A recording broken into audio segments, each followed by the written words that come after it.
این کتاب‌ها همانند نسخه‌های خطی هستند که در جهان جزو آثار منحصر به فرد به شمار می‌آیند. 4 قرن پیش کتابی به زبان فارسی با مینیاتورهایی بسیار زیبا درباره زندگی شاه جهان، یکی از شاهان مسلمان هند، نگاشته شد. نسخه خطی اصلیش اکنون در کتابخانه کنگره آمریکا نگهداری می‌شود. حالا این کاملترین کتاب همانند آن نسخه خطی است که در 2 جلد چاپ شده است. که از بهترین کتاب هم از نظر نثر و هم از نظر عبارات و منابع تاریخی خیلی مورد اهمیت است و حدود 36 تصویر داره، مینیاتور داره که از زیباترین مینیاتورها هسته. با همانندسازی کامل این کتاب به همت ایرانیان، یکی از میراث مشترک ایران و هند دوباره در اختیار صاحبان اصلیش قرار گرفت. در قرن 19 میلادی محققی اروپایی در هند اطلاعات مفید مردم شناسی و جامعه شناختی از اقوام این کشور را گردآوری کرد. از آنجا که زبان فارسی آن زمان در هند فراگیر بود، آن را به نثر روان و زیبای فارسی نوشت. آن کتاب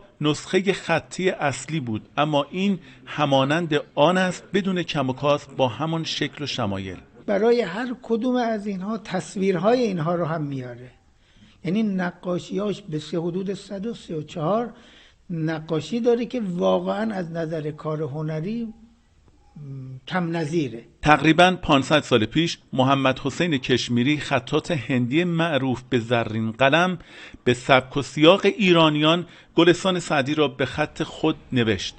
ماهانداس شاگرد هندویش نیز برای هر بیت از گلستان نقشی از یک پرنده کشید. حالا این گلستان با انواع و اقسام پرندگانش نفیس‌ترین کتاب در این زمینه است. و این نسخه از نفیس‌ترین نسخه هایی که هستش که این ارتباط بین مسلمان و غیر مسلمان، هندی و ایرانی رو نشون میده. خیلی جالبه. اسم کیا سکندوں میں چینج کر دیا جاتا ہے. ما نسخه های خطی منحصر به فرد را همانند سازی می‌کنیم تا هم در دسترس افراد بیشتری قرار گیرد و هم قرن‌های بیشتری ماندگار باشد. در کنار اینها چند نسخه خطی منحصر به فرد دیگر به زبان فارسی نیز همانند سازی شده است. این همانندها به کتابخانه‌های سراسر جهان ارسال می‌شوند تا در گنجینه جهان باقی بماند. همانندسازی این آثار منحصر به فرد فارسی کمک می‌کند جایگاه علمی، هنری و فرهنگی ایران در حافظه تاریخی آثار مکتوب جهان